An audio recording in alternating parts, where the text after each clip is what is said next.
Welcome students in today's science class. Today we are going to learn the lesson The Living World. In last session we have learned the characteristics of living things. In that we have learned different characteristics of living things like growth, respiration, excretion, etc. Today we are going to talk about few more characteristics of living things. So, we will talk about today's characteristic like responsiveness to stimuli and movement. Living things act in various ways when responding to a stimulus. If you suddenly enter a cowshed, the cows and buffaloes stand up, begin to move. One or two may even start moving. These are all movements. A creeper planted in the countryside leans towards a support. A potted plant placed in a window grows towards sunlight. It means that plants too show movement. Living things move of their own accord. The movement or the change taking place in a living thing at such a time is their response to a stimulus. An event that occurs in our surrounding is a stimulus. The ability of living things to respond to a stimulus is called their responsiveness to stimuli. So, responsiveness to stimuli is a characteristic of living thing. Another characteristic of living thing is reproduction. Now, living things produce other living things like themselves. Some animals give birth to their young ones. Some lay eggs.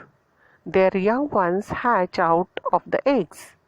New plants are produced from the seeds, stems or leaves of the plants.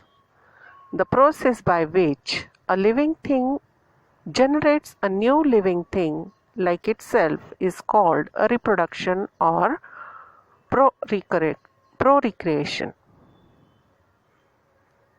The process by which a living thing generates a new living thing like itself is called reproduction or procreation. Reproduction is a characteristic of living thing. A definite lifetime. At a certain stage of life, living things become capable of reproduction. Later on in life reproduction stage, their organs become weak and still later, their life come to an end. In other words, living things die. The lifespan of different animals and plants are different. For example, the lifespan of the dog is about 12 to 18 years, while the ostrich lives for 50 years. You may have wondered that exactly the living things are, how they come into being, and so on.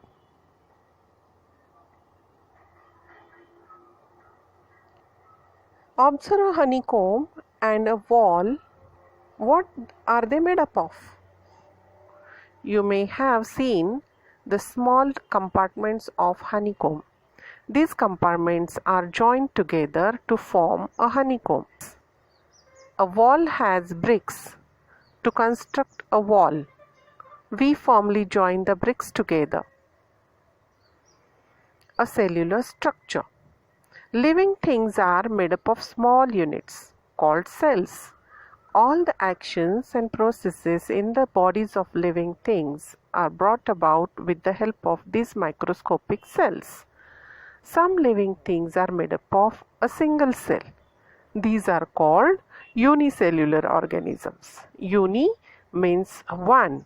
Cellular means having cell.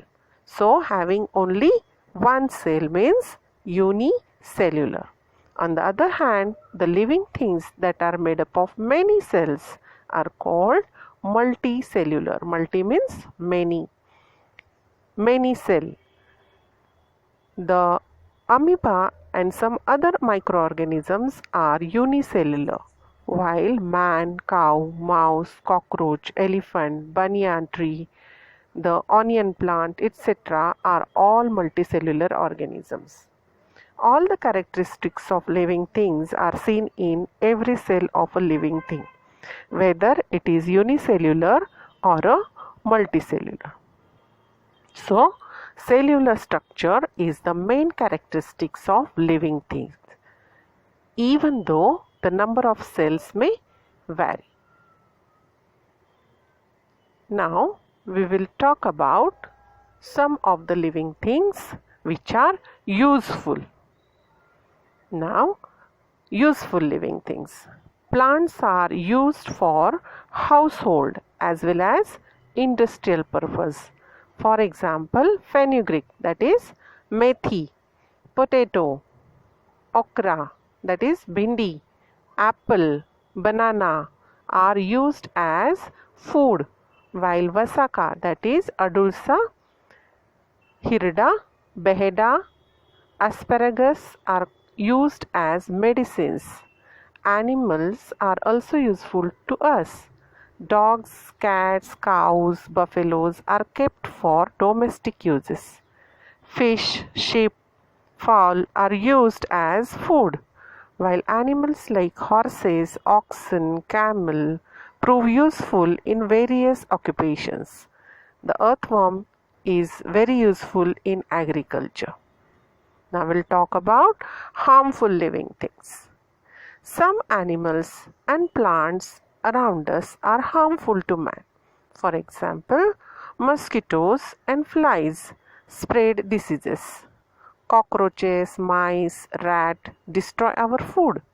Lice, ticks also spread diseases.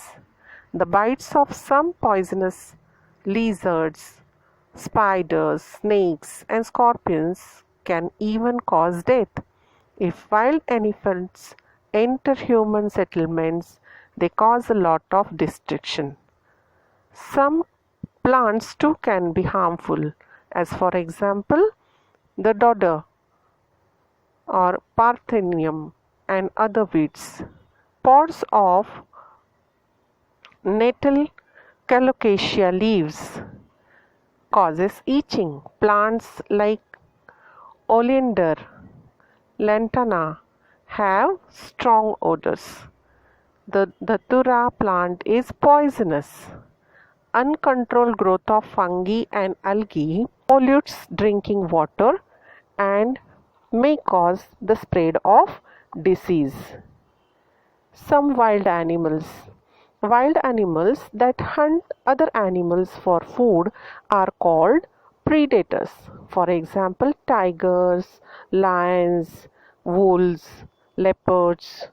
Sometimes, due to deforestation, such animals enter human settlements in search of food and may kill domestic animals or people. Always remember, many plants and animals in nature satisfy our need. The use of such plants and animals should be restricted only to our needs. We should not pluck leaves, flowers and fruits unnecessarily. Animals should not be hunted. They should not be teased just for fun. It is a responsibility and duty of all of us to protect plants and animals. So children, I think you have understood today's lesson. Thank you.